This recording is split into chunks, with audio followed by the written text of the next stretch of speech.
Good day everyone and welcome back for another video. I'm Yankee Oscar 6 Delta X-Ray Echo, and in today's video we're going to have a quick look at the Ailunce HA2, a VHF-UHF handheld transceiver from Retevis with about 10 watts of output power.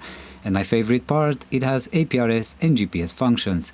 And as a bonus, you can also monitor the NOAA stations or the AM airband.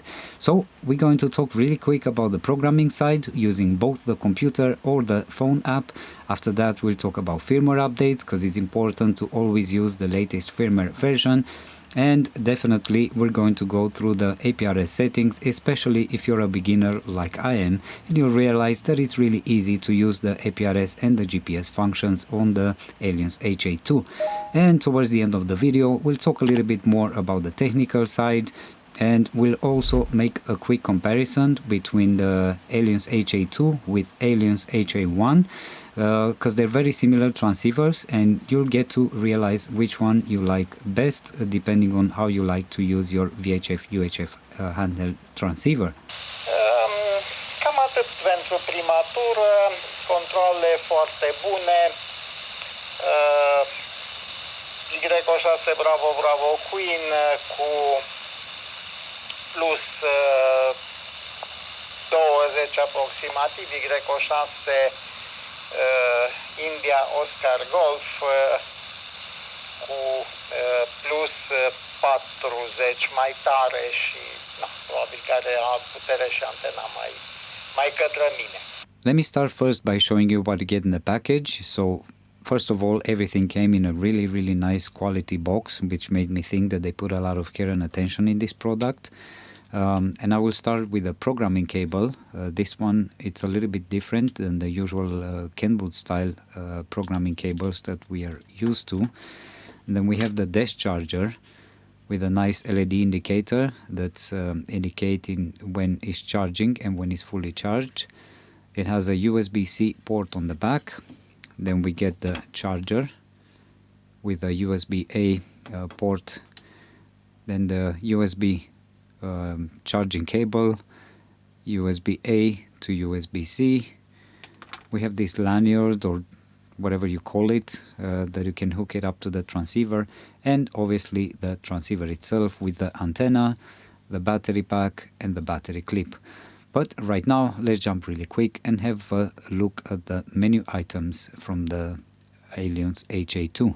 By the way, if you like the Ailunce HA2 as much as I do and you'd like to purchase it, have a look down in the video description, because I'm going to put a couple of links with some options for you to purchase it if you'd like to, and also take a look at the discount codes so you can get it at a better price. So I hope it helps. For this part, when I'm filming the screen, I just lower the exposure a little bit so you can see the screen a little better. So we'll get into the menu, and we have the main menu items.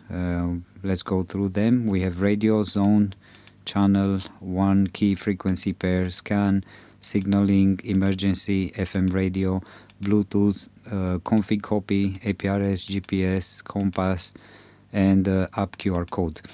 And if you click on one of the items, you'll go into the sub menu, and you have a lot of items over here, all the radio settings, but I'm not going to go through all of them because we'll end up with a really long video. But don't get overwhelmed by too many menu items, because if there's anything you don't understand, all you have to do is to pick up the user's manual, which by the way also comes in the box, but I didn't show that one on the table. And it's well written, so it's going to be easy to understand every menu item. We're going to go later on through the APRS settings and GPS settings, and probably compass and Bluetooth as well, because we're going to have to connect it to the phone app. But right now let me bring the image exposure back, and we'll talk about the couple of functions over here. I forgot to mention one thing at the beginning of the video, but Ailunce HA2, it's also IP67 rated. That means it's weatherproof and waterproof. So yeah, if you don't plan on playing Jacques Cousteau and dive 30-40 meters deep with a transceiver on your diving belt, Most probably when you return to the surface it will not work, but from what I read about a month ago when I received the transceiver, it can stay up to 1 meter depth in the water for about 30 minutes and it will still work. Now I haven't tested this, but I did use it outside in the rain, and as you can see it still looks and works like brand new. Let's talk really quick about the buttons that we have over here and a couple of tricks that you might know, you might not know from the manual. So here's the PTT button. You click on it, you're going to start transmitting on the frequency that you selected over here. Right now it's VFO-A, the one on top. If I want to transmit on VFO-B, the one on the bottom, I'm just going to click the scan button really quick and it moved over here. So right now if I press the PTT button, it will start transmitting on VFO-B. And then I go back to VFO-A once I'm done with VFO-B. And it will continuously monitor both frequencies. Well, it depends on how you set up the transceiver also. Now over here we have other two buttons, this one on top. If we click on it, it will start the monitor function, which I found it great for doing satellite QSOs, and especially because once you turn it on, it will stay on. It's not like on many other transceivers when you have to keep the button pressed all the time in order to have that monitor function available. And if you remove your hand from it, it will stop. So I hated that in those transceivers. And I like the fact that I can monitor, you know, all the time when I'm doing satellite QSOs. And once you're done doing your thing, you do a short click and you're out, and you continue. Long click, it will start the scan function, and if it will find anything, it will stop on that frequency. If not, you do a long click and it will return to the frequency you started from. On the bottom over here, we have the power levels. So if you look here on the corner, right now we are on low. We click on it, it's medium and high. And there's another trick about power levels. My friend Yankee Oscar 6 Tango Tango told me about this, that he's seen this feature only in military handheld transceivers. And why? Well, the reason is that the recommended power for handheld transceivers for your own health and protection, it's 5 watts only. Just because, keep in mind that this antenna is really, really close to your head, and you have to protect yourself from radiation. And let's say you need a little bit of power boost to talk to somebody, and to do that, you're going to click on number 2 over here. We'll do a long click. We'll get into this menu, and then we're going to click on the lock key again, a little bit longer, and you get this extra option for ultra high. You're going to select that one and then click menu button to accept it. And right now, if you look over here, it's ultra high. That means we're transmitting with 10 watts. So if we turn off the transceiver and turn it back on, it will still maintain that power level over there, but keep in mind this is for each frequency separately. So as you can tell over here down below we have high, over here we have ultra high, but right now if I go into the side key and I change the power level again, it will stop on high, it will not go back to ultra high. So you have to select that again by doing the 2 and lock key. So I think many people might not like this, but I like it because it's for my own health, and 5 watts is enough for FM, you know, local communications. Now if you do a long click on this second key over here, it will go into the FM radio, and to turn it on you have to click the menu button. And we have the FM radio on. Now the thing that I really like about this is that you can exit and it will still monitor the 2 frequencies that you have on the VFO-A and on VFO-B. And also you're listening to the FM radio. And the thing is that if somebody is going to start transmitting on VFO-A, you're going to receive that, and the FM radio will automatically pause. And then once it's stopped, then it will return back to the FM radio, which is really cool. And to turn it off, you're going to click again on the second button over here, a long click. It will bring back the menu control over here, and we're going to turn it off, exit, and we're back to normal. So I'm going to stop here, and we're going to return in a little bit to the APRS part after we talk a little bit about the programming side, both using the computer and also the app, because there's a lot more to discover, but I will let you do that as well, because otherwise you have nothing exciting to discover when you get the transceiver. But just really quick, two more things.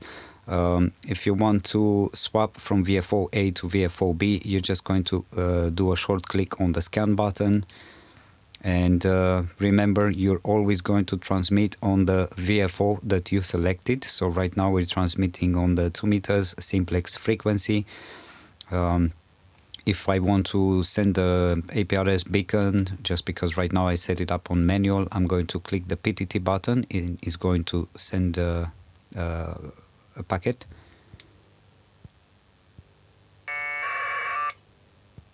All right. And one more thing, if you want to swap from VFO to channel or to frequency, you can do that by clicking the exit button. So that's it. Let's jump into the programming side. To download the programming software, I'm just searching on the whatever search engine that you're using, Ailunce HA2 programming software. We'll get the result over here, download Retevis programming software. We'll click on it, and at the same time in the second tab I searched for Ailunce HA2 firmware download. I get this result over here, so I'm going to click on this one, and right now I'm just going to scroll down, try to find the HA2 somewhere. There it is. I'm going to click on the download button, enter your email address over here, click download, and you will receive the download link in your email.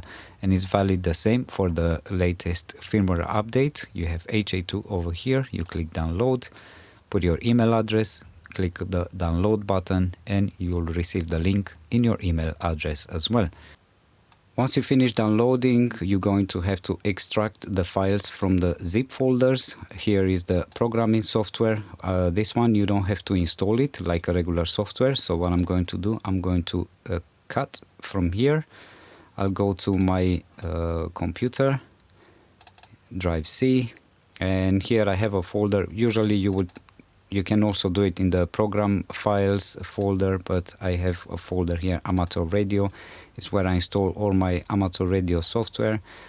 You're going to click paste, and then right click and send to, and you can either create a desktop on a shortcut on the desktop, you can pin it to the taskbar, which I did, or you can send it to where there was another option to pin it to start or something like that, whatever.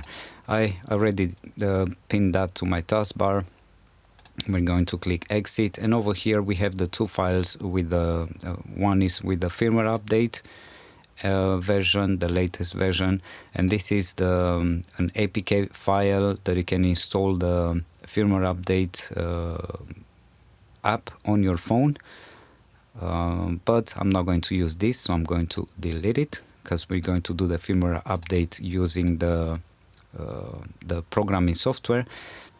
So right now we started the programming software. We'll have to connect the transceiver to the computer really quick. So what I'm going to do is to remove the side cover over here, and I'm going to connect the programming cable.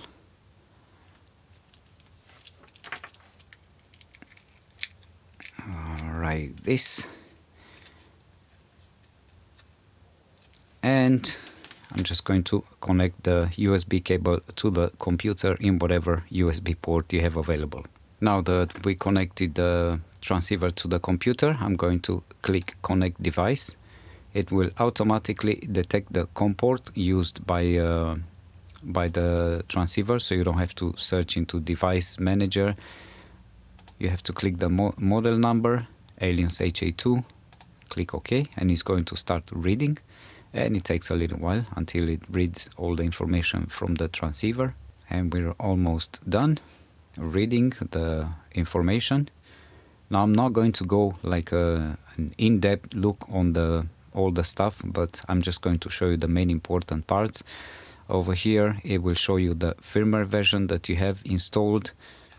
Basic settings is like the basic radio settings that you have in the transceiver as well. Zone list, this is a cool thing.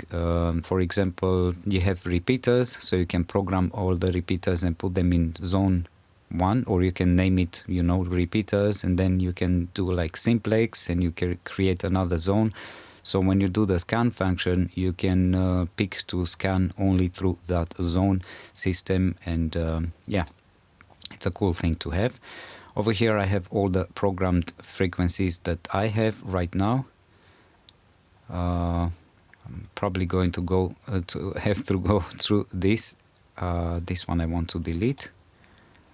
I have a couple of airband channels over here, but I don't receive much because I'm a bit further from the stations. And here I want to change the power level to high. I've been playing around on the transceiver with this. Anything else to change? No, that's it. I'm just going to leave it as it is. So here is where you program your channels. It's pretty simple. I'm just going to click, for example, add one channel. We're going to go down on the bottom. You can name your channel MMM. Here you put the receive frequency, over here the transmit frequency. So it's nice when you have repeaters, you just put the frequency, and you know, you don't have to stay and put minus 600 Hertz, plus 600 Hertz, whatever. Bandwidth over here, the TX power, high, low, middle. CTCSS, if you have a tone for like repeaters, for example, they would ask you for a tone sometimes, and you know, you put that one. Over here it's this one is for the receive. Most of the time for repeaters you don't use anything. You're going to use this one, the transmit CTCSS. Sometimes for satellites as well, like the SO50. Squelch level, you can set the squelch level to this one over here, but I'm not going to do that.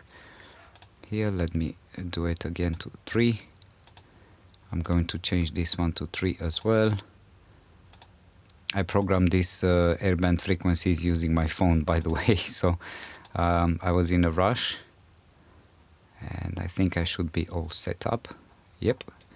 Alright, now here you have the alarm settings. I'm not going to go to this one, but it's the orange button that you have on top of the transceiver, the alarm part. These are the APRS settings. Sorry. This is where we're going to return soon, and we'll talk a little bit more about this. Here, DTMF list. I'm not going to go to this one. Scan list, VFO scan. You know, you have all these settings available. FM list. These are the list of the FM channels that you're setting up for your like a broadcast FM radio. This is the GPS settings, which is GNSS, which is not like a regular GPS. It's the one used for navigation, and which is a good thing because we have way more satellites for this. It will acquire your position much faster, and it would be way more precise than just a simple GPS signal when you're transmitting that. Radio alias, you can transmit this one as well if you want. Not into this. Power on image over here, this is a cool thing. You can upload an image which is 160 by 128 pixels. You click open image, you're going to pick the image of your choice. You click write and it's going to write the image into the transceiver, and when you turn it on you will have that cool logo displayed, the custom logo display that I had when I turned on my transceiver. Once you're done, you click operation. You click write and it's going to write all the data back on the transceiver. Now, before we move into the programming side on the phone, which is pretty similar to what you've seen over here, but I'm just going to show you how you can connect it really quick. I'm just going to do the firmware update since we're here, after we're done writing this. The firmware update process is also really simple, so that's the thing that I like the most. Before we can start doing the firmware update, I'm going to turn off my transceiver.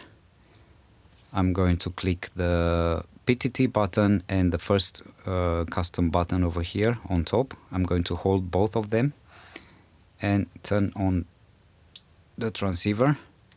The green LED will stay on and the screen will be off. That means we are in the firmware update mode. So let's go back on the computer. So right now we're going to click operation, firmware. We have to pick again to make sure that you pick the proper COM port used by your transceiver. We're going to select the transceiver, and then the file path. We have it on our desktop. I'm going to double click and download application to the flash. I'm going to click download, and right now it's going to upload the new firmware onto the transceiver. I already have the latest firmware update, so I'm just going to wait for this one. I did it again just as an example for you, but once you finished uploading your firmware, so we're almost there. The firmware update, it's almost done uploading. Once it's finished uploading, the transceiver will reboot, basically. Let's just wait for it to finish.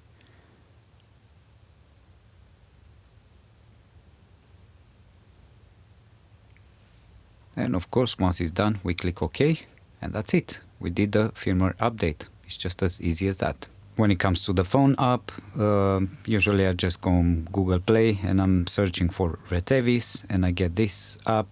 I install it on the phone.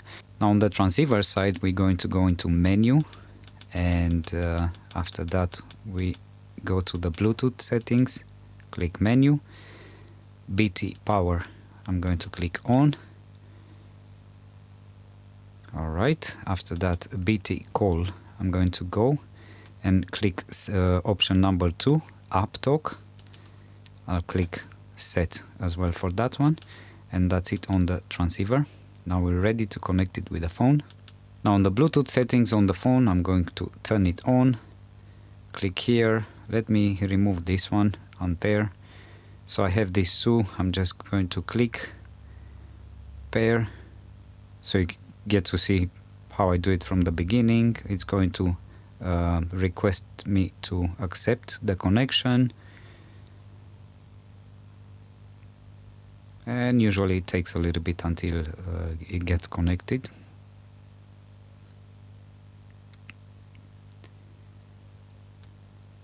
Let's try one more time. Okay, now it's connected. If it doesn't work from the first time, just try one more time.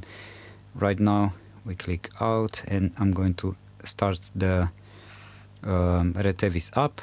It's going to ask me to authorize the app, allow while using the app, and right now we have to connect it. So let me just delete this one so you see how it works when you turn it on the first time. Sure, okay, so I'm going to click add radio, Ailunce HA2. It found it. I'm going to click on it, add device, and right now the transceiver is connected. We'll click one more time over here, read data, and from here everything else is nearly the same as in the programming app. The only reason why I prefer to use the programming app on the computer and not the one on the phone is simply because for me it's a lot easier to use the keyboard on the laptop rather than the one on the phone, and I'm honestly not spending much time on the phone either. So you have the same settings over here in the app, just like the ones you have in the transceiver, and we'll go through the GNSS and APRS settings soon, but we'll do that on the laptop. And yeah, that's it. It's just really easy to program it. Let's say you want to add one more channel. You're going to scroll, oh sorry, channel name over here. Where is it? Sorry, channel 1. I'm going to click add channel, and you do the rest of the steps just like I did on the computer. You select the receive frequency, transmit frequency, TX, CTCSS in case you're programming a repeater, squelch level, power level, and so on. And after that you click write data and you're done. So this is the programming app on the phone. It's really easy to use, and I really like it. Now let's talk really quick about the GPS function and APRS. So I'm going to go into settings, click menu. It's on right now, as you can tell. You can turn it off or on. The info over here, this is your position right now. Well, my position, not yours. The received list, if I have any log, but I haven't received anything. And let's go into the APRS settings. I'm going to click APRS, and the APRS switch is on. APRS sets, PTT report, it's on. My call sign, I have the call sign Yankee Oscar 6 Delta X-ray Echo. SSID, it's 7. 7, it means that it's a handheld transceiver. Comment text, I put my website domain over here in a comment text. I'll show you that in a little bit. Comment text is pretty much like a text message that you're transmitting with your APRS packet. Digipath, it's recommended to put wide 1 and wide 2 when you're using a handheld transceiver. Transmit frequency, in here it depends on the area where you are in, like your country. So here in Romania we have 144.800. APRS audio, it's on, and I think that's it. APRS audio, that means you hear your own transmitted packet when you're transmitting APRS. And we're going to click exit, and these are the settings that I have on the transceiver. Wait, I have some more. My position, it's the position, you can set it to GNSS, basically the GPS function, so it will use your position from the GPS of the transceiver, or manual. You can use that as well. Let's say you're not moving anywhere, and you can set that, the manual position. You can set the latitude and longitude over here. So when you're transmitting manual position, like a fixed position, for example, it will transmit that one. APRX TX delay, I left this one as it was originally. Beacon TX, so it's smart. Over here we have manual, so it will transmit the APRS packet every time you're clicking the PTT button. And for this, by the way, for the manual function, I'm going to click out. You must have one of the VFOs, and the one selected actually, to the APRS frequency over here. Let's go back into the menu. And for the auto, you select this one. For that one, you already selected the APRS frequency in the settings. I showed you earlier the frequency that I was talking, that it depends on each country.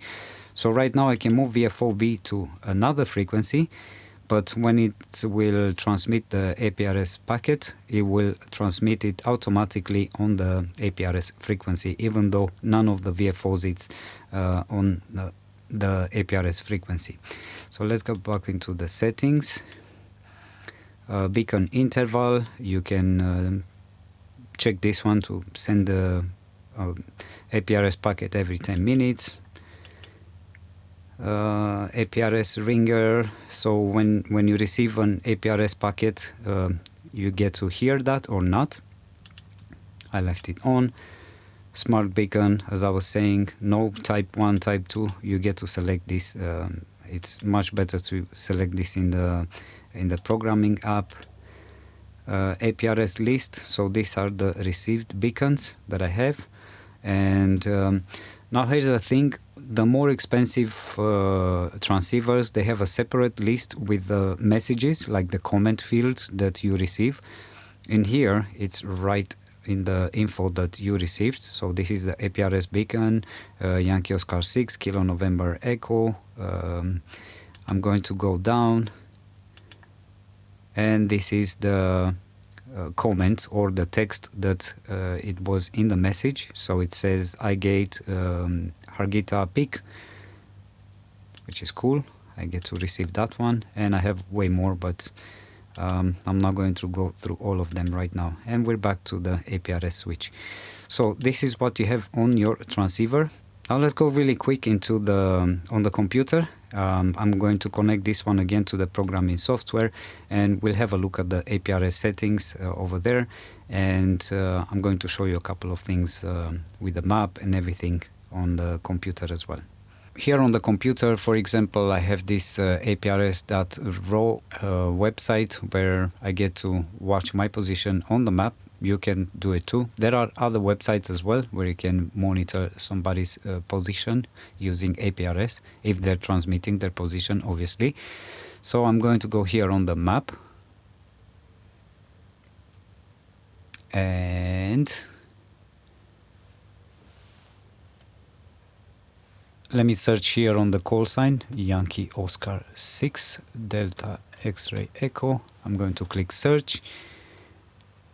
And as you can tell, it did not detect it because I haven't transmitted anything. So right now I'm going to click menu on my transceiver. I'm going to click select, APRS switch is on. I'll go to beacon TX. I'm going to set it to manual. And I need to put my transceiver somewhere closer to the window.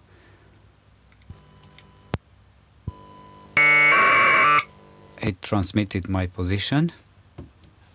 I'm going to click search again. And there we go. I'm here right now. I'm just going to click on it. There you go. Sorry. First of all, you can see my call sign. The fact that I'm using, it's -7, my SSID, that I'm using a handheld transceiver. I have my date and time over here when I transmitted the last time. The comment or the message, which is my domain, and the map is going to show my position on the map. I'm right here, and this is the icon that I'm using, and I was received by the iGate Yankee Oscar 6 India Oscar Golf. And that's it over here. I'm just going to click exit. Right now we're going to go into the programming software, and here's the APRS settings. So this is the PTT report mode, it's on. My symbol, you can check and replace it with other symbols. My call sign, I have it over here, SSID. Here's the comment text. You can put any information that you want over here. Wide 1 and wide 2. This is what I said that it's recommended to use when you're using a handheld transceiver. Here you pick the frequency depending on your country, because different countries are using different APRS frequencies as a standard. And What else we have over here? I think that's it. And here is some common settings. APRS switch is on. Beacon transmit mode, it's auto right now. I just changed it to manual actually, but I read the info before, so right now it's set to auto. APRS screen hold 15 seconds, APRS ringer it's on.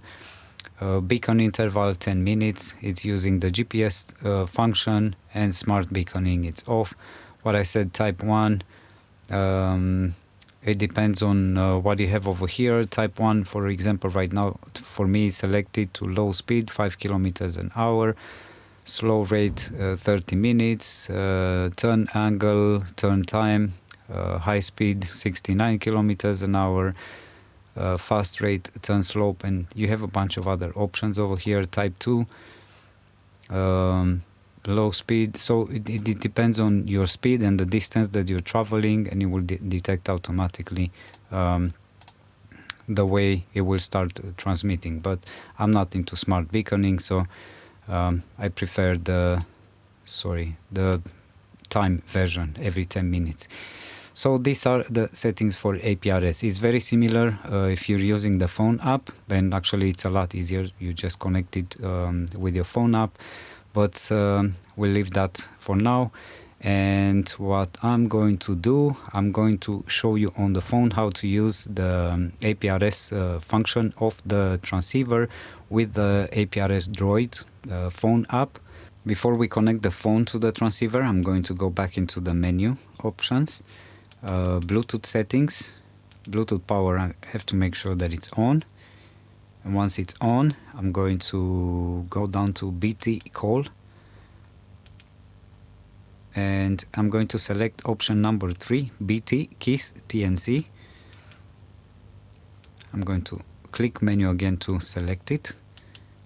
I'm out, and right now we can go back on the phone.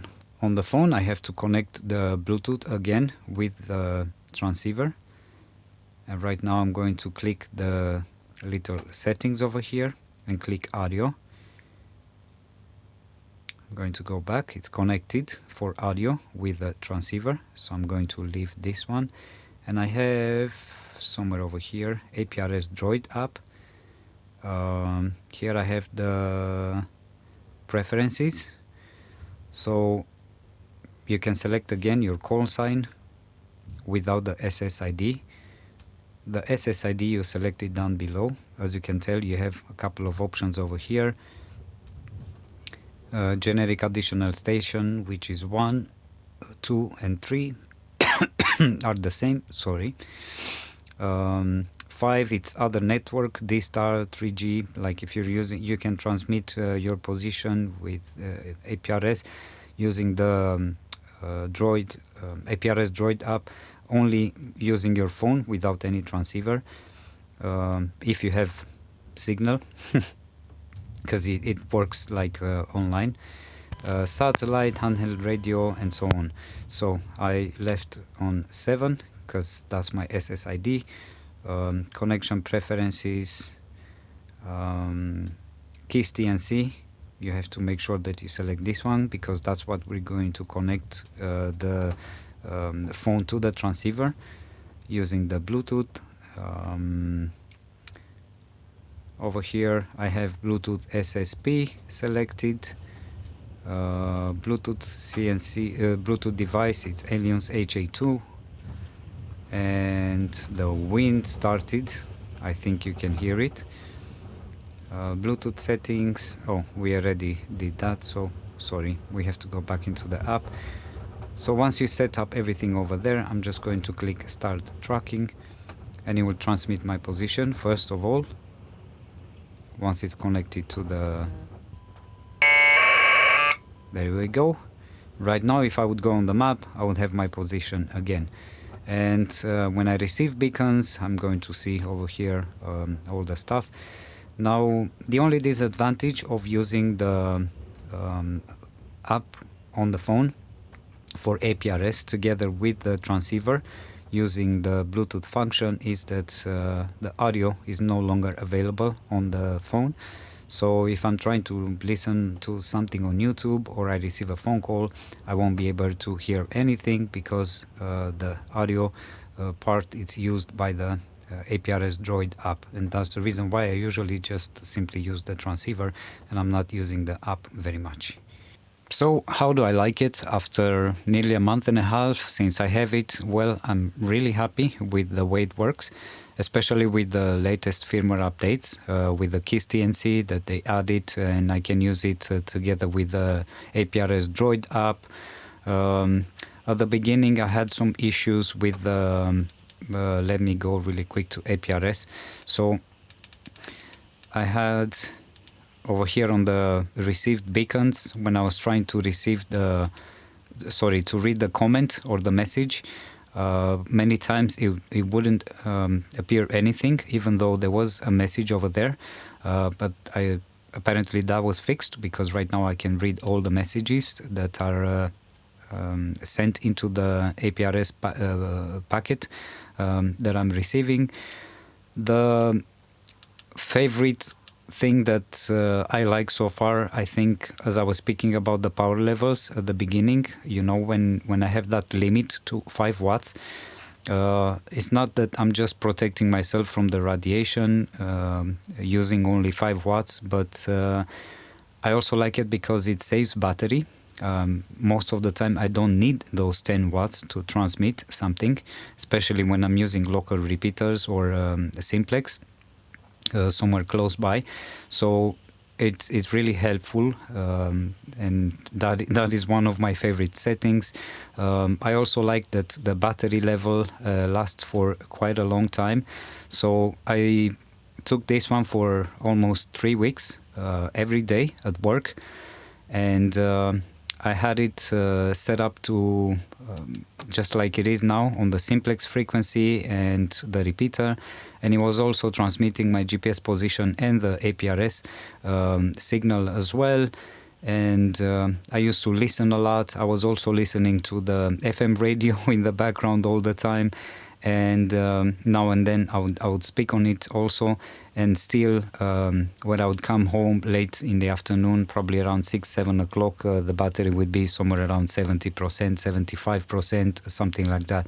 So yeah, it lasts quite a long time, and I'm really happy. And if I turn off the GPS and the APRS function, and the Bluetooth is most of the time off anyway, I'm saving even more battery, and that's fantastic. And I also like that they have this USB charging port on the back of the battery, not underneath.